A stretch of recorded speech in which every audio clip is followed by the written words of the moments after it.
The wagons could also serve as temporary defensive structures, providing cover during battles.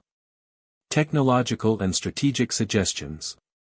On top of these machines, the text also offers several technologies and strategic suggestions aimed at enhancing the overall effectiveness of the Roman military.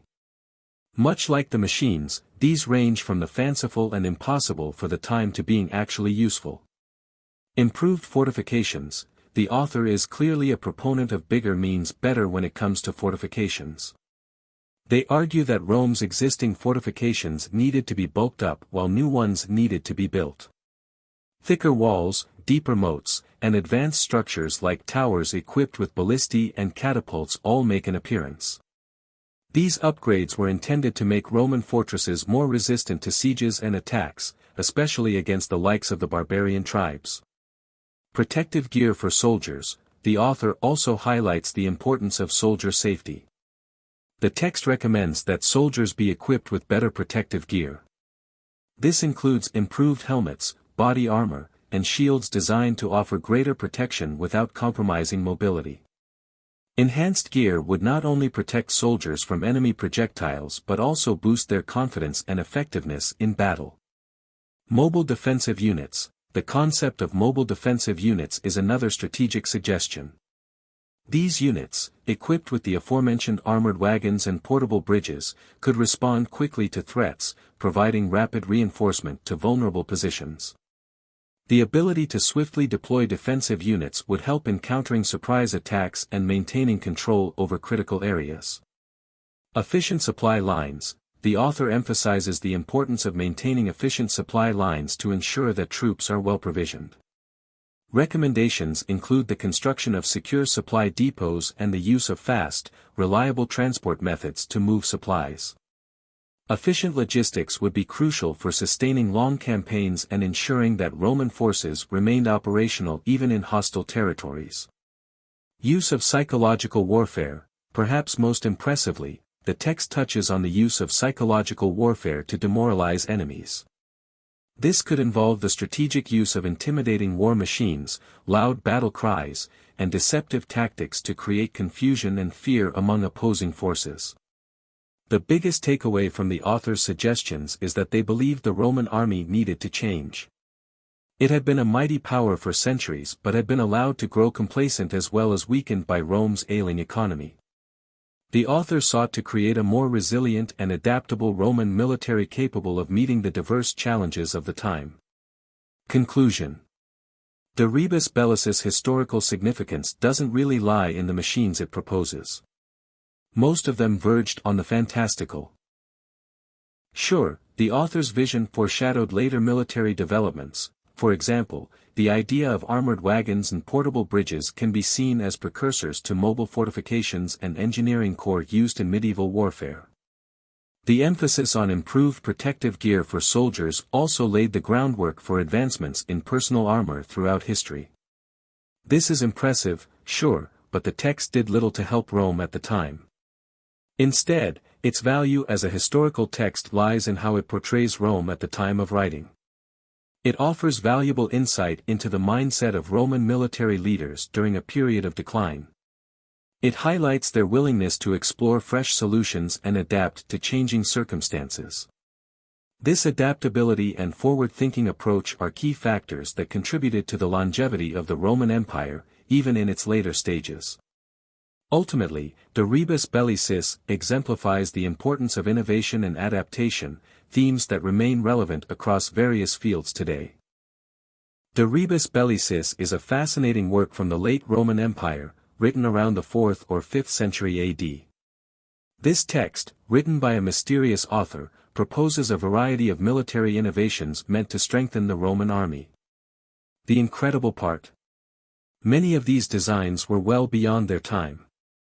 The text was written in a period during which the Roman Empire was experiencing more pressure than ever before from both external invasions and internal turmoil.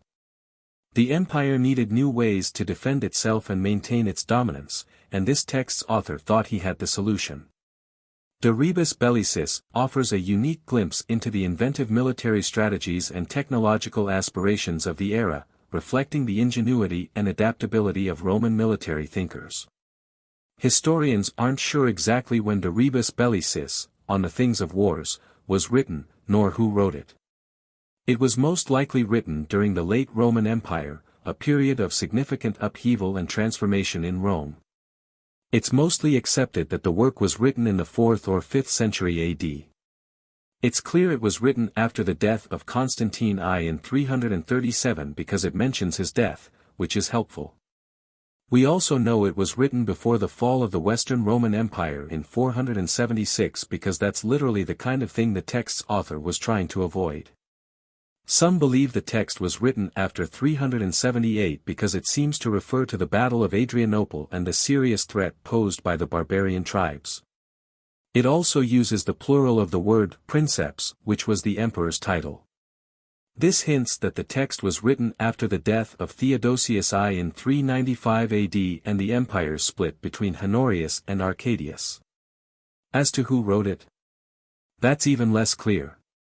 It's believed the author was a high-ranking military official or engineer, given the text's technical nature and understanding of military doctrine. However, it seems strange that such a figure wouldn't attach their name to such a work. Some of the book's more fanciful entries also call this theory into question. The why of the text, thankfully, is much easier to work out. It was written as a response to the dire military circumstances of the time. The Western Roman Empire was particularly vulnerable, with its frontiers under constant threat from groups such as the Goths, Vandals, and Huns. This period also saw significant internal decay, with political corruption and power struggles further weakening the empire's ability to defend itself. The Rebus Bellicis was most likely a desperate yet creative attempt to revive the fortunes of the once great Roman military. Desperate times call for desperate measures, and the proposed innovations were meant to address the empire's pressing defense needs and restore some measure of its former glory. Unfortunately, it seems to have been widely ignored at the time. The wild machines of the De Rebus Bellicis.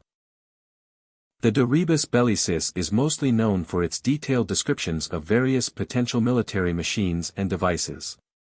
They highlight the inventive spirit of some of Rome's engineers, even if some of the designs themselves were fanciful. The text includes a range of innovative proposals designed to enhance the effectiveness and mobility of the Roman military. Armored warships. One of the most impressive proposals is that of armored warships. One of the standout proposals is for armored warships. These vessels were designed with protective coverings to shield them from enemy projectiles, offering a significant advantage in naval battles. This innovation aimed to protect the crew and maintain the ship's operational capability even under heavy fire.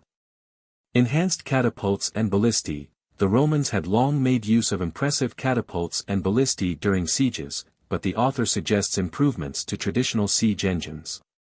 Most of these suggested hypothetical ways to increase the range and power of such weapons, allowing the Roman forces to inflict greater damage on enemy fortifications from safe distances. Animal-powered devices. Part of these improvements was the idea of using animals to power Rome's war machines. It suggests oxen could be used to draw a more mobile version of the ballista, mobile siege towers, and battering rams. There was even a suggestion of an oxen-powered paddle boat that was well ahead of its time. Portable bridges. The text describes portable bridges that could be quickly assembled and disassembled.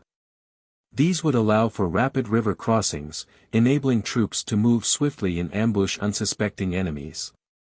This mobility was crucial for outmaneuvering opponents and securing strategic advantages. This is probably why such bridges have been a staple of modern warfare for decades. Armored wagons. Finally, the author proposes the use of armored wagons. These mobile fortifications would protect infantry and archers while allowing them to advance on enemy positions.